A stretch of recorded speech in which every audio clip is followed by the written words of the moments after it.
Olá, pessoal. Bom dia, boa tarde ou boa noite, dependendo do momento em que você estiver assistindo a nossa palestra.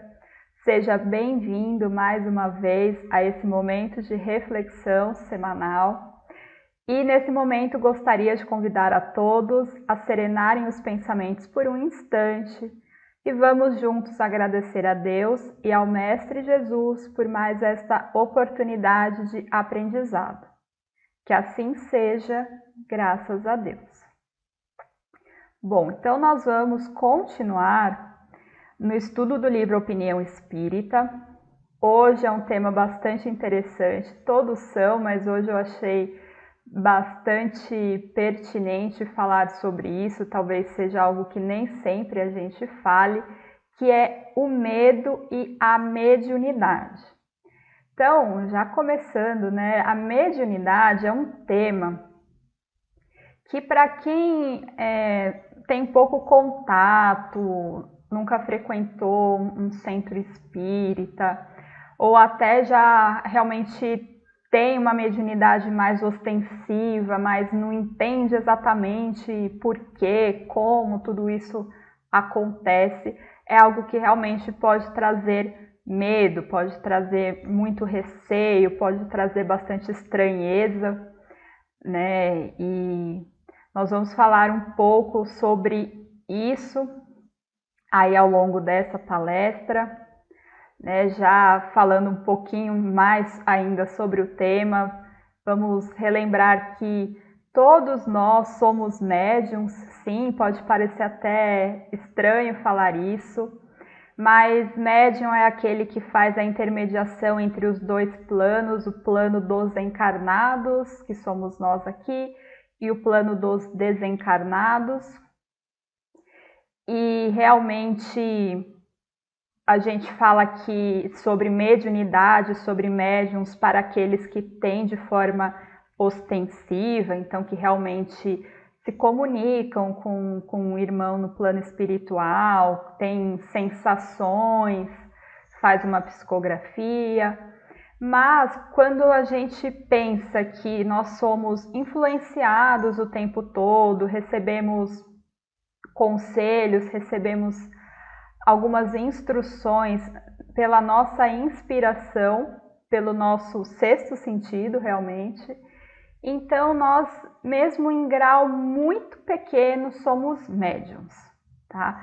Então essa é uma palestra que vale muito para aqueles que realmente têm a mediunidade ostensiva, mas também para aqueles que acham que não são médiums, que não sentem nada, mas que em algum momento da vida com certeza vão ter contato com uma mensagem, uma psicografia, uma psicofonia, ou tem alguém na família, né, para realmente entender como esse medo ele acontece, né, num primeiro momento, por que ele é bom num primeiro momento, mas nós vamos ver que ele precisa também ser diminuído, ser combatido. E falando de medo, é um clássico a gente falar sobre filmes de terror, histórias de terror, tem em livros também. E é bastante curioso que as histórias elas são diferentes, mas os cenários costumam ser bem parecidos. Então, um filme de terror normalmente vai ter uma casa mal assombrada, as cenas acontecem à noite, às vezes tem crianças, todo um cenário que para aquele que tem pouco conhecimento sobre o assunto realmente pode gerar muito mistério, muitos sustos, e a gente acaba se envolvendo, né, nessas histórias. Tem pessoas que não gostam de assistir de forma alguma, que falam que depois não vão conseguir dormir à noite.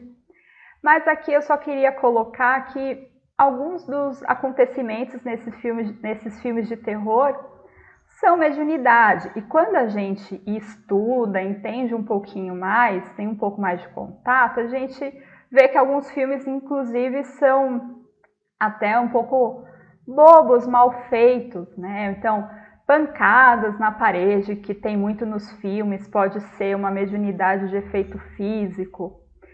ou uma voz que alguém ouve, pode ser que ali tenha um médium audiente, né? Então, muitas das coisas elas poderiam ser reveladas, elas são naturais, né? Elas realmente são das leis de Deus.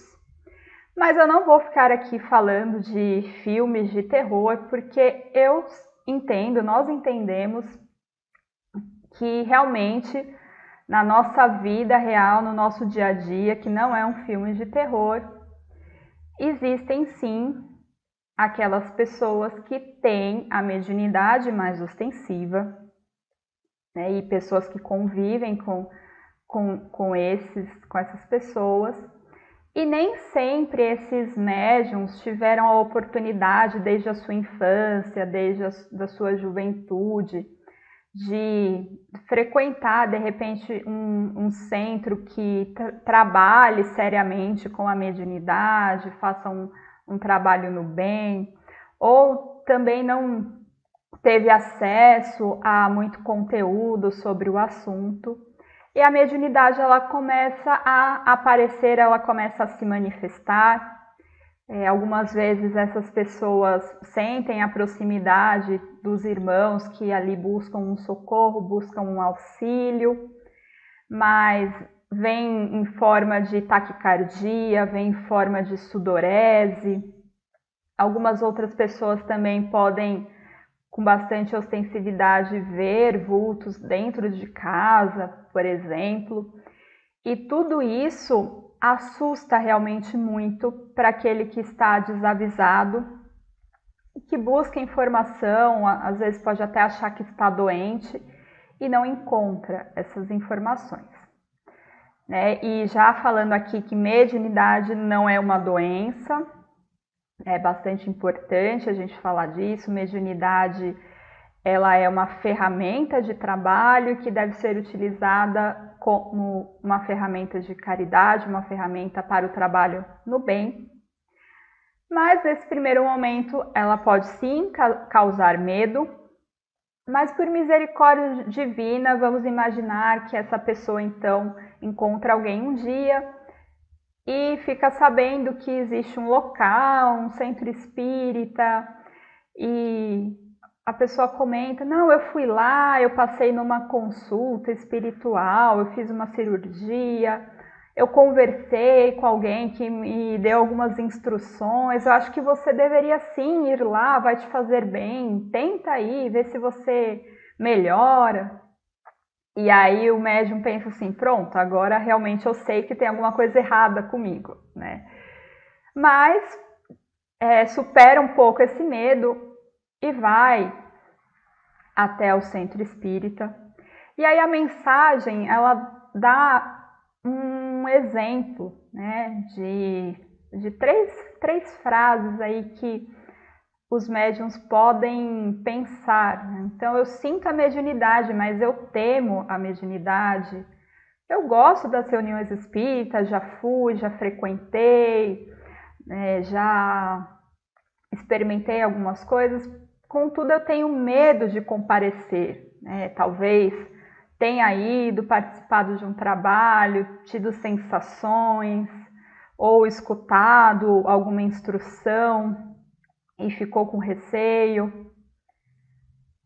Ou então eu até creio racionalmente no mundo dos espíritos, então eu li alguma coisa sobre, eu comecei a estudar, eu acredito na vida após a morte, sim, acredito que exista outro plano, sim, mas eu não posso nem imaginar que um espírito se materialize, apareça na minha frente. Eu vou sair correndo. E eu acho que muitos de nós ainda teríamos esse comportamento, né? Por mais que a gente acredite, por mais que a gente às vezes tenha saudades dos nossos entes queridos, mas se o ente querido resolver de uma hora para outra aparecer, talvez seja um pouco traumático. E a mensagem, ela fala muito assim: poxa, quando o médium ele consegue externar esses sentimentos, essas preocupações, é até bacana, porque ele tem a oportunidade de buscar ajuda, de buscar uma orientação, né, de uma outra pessoa ir lá e esclarecer e falar, olha, não é bem assim, continua vindo, continua estudando, a sua mediunidade ela vai ficar equilibrada, você vai em passos lentos conseguir utilizá-la cada vez mais para o bem. Mas a mensagem também alerta de que muitos ficam com isso apenas no seu interior, na sua mente, e com o tempo acabam se afastando do trabalho, né? A mediunidade ela é uma ferramenta de trabalho, é uma ferramenta que, por misericórdia divina, nós recebemos para nos auxiliar na nossa evolução, né? Então, quando a gente fala de uma mediunidade de cura, por exemplo, onde a gente consegue auxiliar um irmão que está com uma doença, ou nos trabalhos da própria Seara, quando um irmão desencarnado tem o contato com o físico e consegue restabelecer o seu perispírito, ou uma psicografia, onde o médium pode trazer uma cartinha de um ente querido e consolar, esclarecer muitas vezes todos nós. Então a mediunidade é essa ferramenta de trabalho. E quando o médium, por medo, se afasta desse trabalho sério, é uma grande perda para ele, em primeiro lugar, e uma grande perda para aquelas outras pessoas, aqueles outros irmãos que estariam se beneficiando disso, tá? Também vale falar que a mediunidade não é privilégio, é só uma ferramenta diferenciada aí que temos para colocar a caridade em prática e ter, com certeza, né, o esclarecimento da vida espiritual, né? Vale lembrar que foi através da mediunidade que Kardec, por exemplo, conseguiu, ali com auxílio de muitos médiuns, codificar toda a doutrina, e nós temos todo esse ensinamento atualmente graças a essa ferramenta. E o medo, né, por que que ele existe? Né? Ele tem um motivo de ser e, na verdade, ele tem sim. Ele vem do instinto de conservação. Então, lá no Livro dos Espíritos, nós temos as leis morais, as leis divinas. Uma dessas leis é a lei de conservação. Na pergunta 702, Kardec pergunta se é da lei da natureza esse instinto. Então, os espíritos nos respondem que, sem dúvida, todos os seres vivos o possuem, qualquer que seja o grau de sua inteligência. Então, não são apenas os seres humanos que possuem instinto de conservação, mas todos os seres. E na pergunta 703, ele questiona qual é o objetivo, então, que Deus colocou em todos os seres vivos, esse instinto da conservação. E aí nos é respondido que é porque todos têm que concorrer para o cumprimento dos desígnios da providência. Então, Deus nos deu a necessidade de viver, porque através da nossa vida nós vamos nos aperfeiçoando, nós vamos evoluindo. Então, a nossa vida é necessária e nós temos um instinto natural de preservar a nossa vida. Então, tudo que pode nos ser estranho, pode nos causar um perigo, vem o medo e traz essa barreira para que nós realmente proteja a nossa vida, tá? Então, o medo, ela é uma emoção comum, contribui para a nossa sobrevivência. Sem o medo, muitas espécies já teriam entrado em extinção, porque não teria essa barreira, ficaria constantemente se colocando em perigo, acabaria extinta. O medo é bom, então inicialmente o medo é bom sim, pois evita que fiquemos expostos ao que pode nos causar dano. Então inicialmente eu senti algo diferente, uma manifestação da mediunidade, eu não sei o que é. Claro que eu vou ter medo. É o meu instinto falando, cuidado, isso pode ser um perigo para a sua vida. É muito comum sentir medo, mas esse sentimento geralmente é transitório. E aqui, então, é o importante. né? Porque medos constantes e desproporcionais à real situação pode se transformar numa fobia. Então, o medo, ele é algo inicialmente bom, inicialmente natural, porém devemos, em qualquer situação da vida, não só relacionado à mediunidade, saber tratar esse medo para que ele não se transforme numa fobia, para que ele não nos deixe incapacitados de dar o passo à frente na nossa vida. Bom, mas tá bom, então como que eu faço para que esse medo não vire uma fobia? O que isso tem a ver com a mediunidade? E aqui agora eu vou colocar algumas palavrinhas-chave para a gente dar os próximos passos a partir do medo. Então, primeiro pode ser realmente um medo, mas o segundo passo é a curiosidade. Então, poxa, eu participei de uma reunião espírita, eu até senti a minha mão formigando, a minha mão esquentando, ou então eu realmente não tenho nada disso, mas eu ouvi uma carta muito interessante. A gente pode até falar de Chico Xavier, que era um médium que intelectualmente ele tinha pouco conhecimento, porém ele trazia mensagens, livros de um cunho intelectual muito profundo. A gente vai ler algumas coisas de Emmanuel, por exemplo, e a gente vê que é bastante difícil. Mas como que Chico, que teve pouco estudo nessa vida, pelo menos, conseguia escrever com tanta delicadeza, com tanta profundidade? Por que a minha mão esquenta? Então, isso vai gerar uma curiosidade, além do medo, de entender realmente por que as coisas acontecem, como acontecem. E essa curiosidade, ela faz nós sairmos da inércia, faz nós darmos o próximo passo rumo à nossa mediunidade bem trabalhada, bem equilibrada, bem utilizada. E aí nós vamos então buscar o estudo, tá? Ou pelo menos deveríamos buscar o estudo. Esse é o próximo passo, depois da curiosidade, mas o estudo é algo que ele tem que estar presente em todos os momentos da nossa vida. Porque nós vamos estudar inicialmente, vamos ter os conceitos básicos, vamos entender o que é espírito, o que é perispírito, o que são fluidos, quais são os tipos de médium.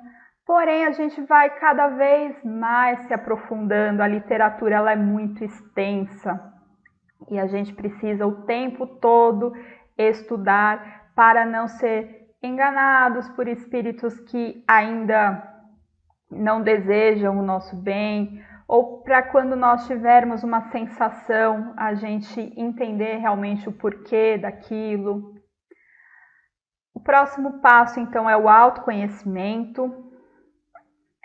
Então, a gente vai estudar, vai ter uma base teórica ali bastante importante, e nós vamos tentar, então, prestar atenção em nós mesmos e ver, essa sensação, esse formigamento, essa vontade de escrever, parece que é uma mediunidade realmente, né? Quando eu chego lá no centro, pego uma prancheta, uma caneta, ou algo que é bastante comum também aos médiums psicógrafos, aqueles que escrevem.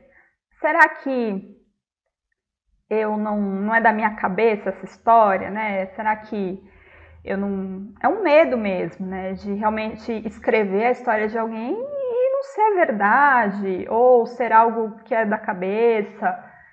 E quando nós praticamos o autoconhecimento, nós começamos a perceber as sensações que nós temos. Poxa, eu passei o dia todo trabalhando no meu escritório, fiz tais e tais atividades, depois eu cheguei ao centro espírita, me concentrei e veio uma história na minha cabeça de algo que eu não pensei o dia todo, de nomes que eu não conheço. Será realmente que eu preciso ter tanto medo de achar que eu estou inventando da minha cabeça, né? Claro que às vezes o médium pode se enganar. E tudo isso nós vamos descobrindo passos lentos, porém firmes, através do estudo e através do nosso próprio conhecimento, dos sentimentos que nós estamos tendo, né? Então, mas poxa, eu cheguei no centro e fiquei muito triste, chorei muito, eu tenho medo de voltar e ter essa mesma sensação. Mas será que não é algo momentâneo de um socorro, de um irmão que estava necessitado e que a gente sentiu aquilo que o irmão estava sentindo?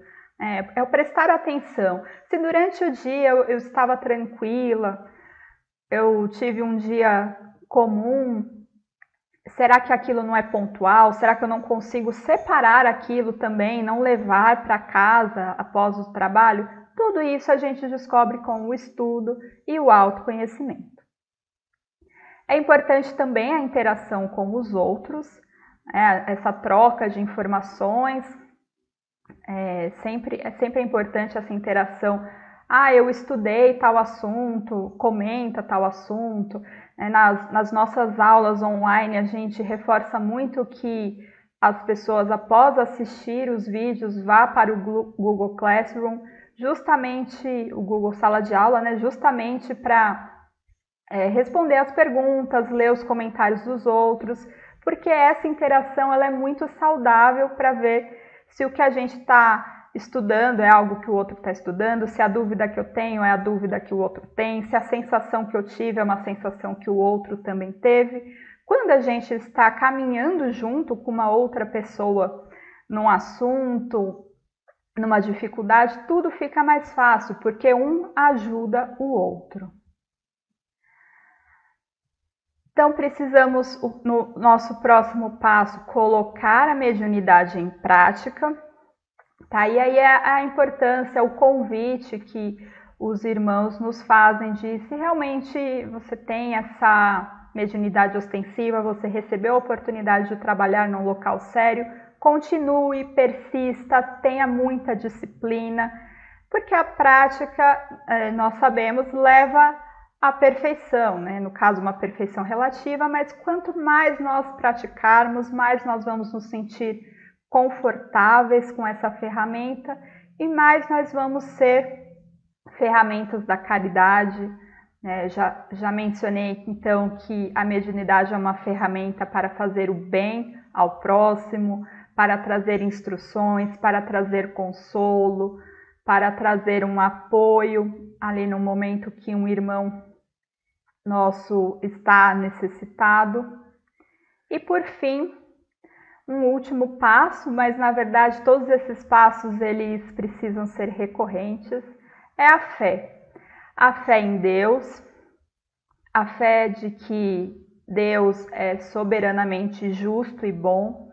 É muito importante a gente nunca se esquecer disso, porque quando nós temos a certeza de que Deus é soberanamente justo e bom, nós sabemos que a mediunidade é uma ferramenta séria, que Deus não colocaria algumas pessoas com mediunidade mais ostensiva e outras não como um privilégio, isso não existe, e que tudo está caminhando conforme as suas leis. O Livro dos Médiuns, então, só para a gente reforçar aqui, já começar a encerrar o assunto, fala bastante na questão 159, o que eu já mencionei antes, que todo aquele que sente, num grau qualquer, a influência dos espíritos é por esse fato médium. Essa faculdade é inerente ao homem, não é um privilégio, tá? Todos são mais ou menos médiums, alguns, claro, bem mais ostensivos que outros. E essa faculdade não se revela da mesma maneira em todos. E aqui algumas variedades, né? A gente já falou, mas para pontuar, as principais variedades são os médiuns de efeitos físicos, os médiuns sensitivos, os audientes, os videntes, sonambúlicos, curadores e os escreventes ou psicógrafos. E agora, para finalizar, eu achei bastante interessante, tem no livro O Espírito da Verdade, o decálogo para os médiuns, como se fossem 10 regrinhas, não vou falar 10 mandamentos, mas assim, 10 regrinhas para todo e qualquer médium seguir. Primeiro, rende culto ao dever. Então, tenha a mediunidade como um dever sério, leve com muita disciplina, com muita orientação. Trabalhe espontaneamente, então tenha vontade de trabalhar com alegria em todos os momentos que for necessário. Trabalhe para ter essa mediunidade equilibrada e bem utilizada. Não te creias maior ou menor. Então, a mediunidade, novamente, não é um privilégio. Cada um vai ter um grau, cada um vai ter um tipo. Ela tem bastante variedades e cada um tem a sua importância fundamental. Não esperes recompensas no mundo, muito pelo contrário, algumas vezes podemos ser chamados de loucos, mas isso faz parte. Esse mundo não é de alegrias, nós já sabemos, é um mundo de provas e expiações. A felicidade não é deste mundo, mas devemos perseverar. Não centralizes a ação, então não pense que num trabalho, e aí não só o trabalho da mediunidade, mas qualquer trabalho no bem, não pense que devemos fazer tudo, né? Cada irmão pode colaborar, a gente também tem que entender, dar a oportunidade para outros irmãos, e temos que entender que a mediunidade, assim como qualquer outra tarefa no mundo, ela pode sim ser passageira.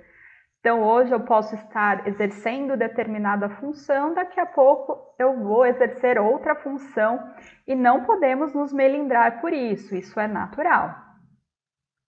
Não te encarceres na dúvida, então não fica, mas será que eu ajudo mesmo? Será que eu sou médium mesmo? Será que isso é meu? Será que isso é realmente do espírito? Tente estudar, tente se autoconhecer, mas não deixe que isso te impeça de iniciar o trabalho, né? Porque principalmente no começo, as dúvidas podem ser tantas que a gente pode travar, e isso não pode acontecer. A gente tem que sempre perseverar, tentar melhorar sim a cada dia, mas não deixar isso nos travar. Estuda sempre, não te irrites,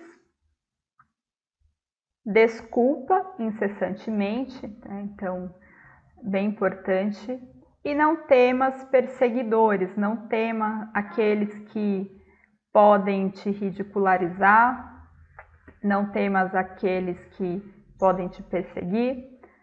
Nem mesmo Jesus conseguiu agradar a todos, né? Foi perseguido. Enfim, devemos ter a humildade de perseverar sempre. Bom, pessoal, era essa mensagem que nós gostaríamos de trazer hoje.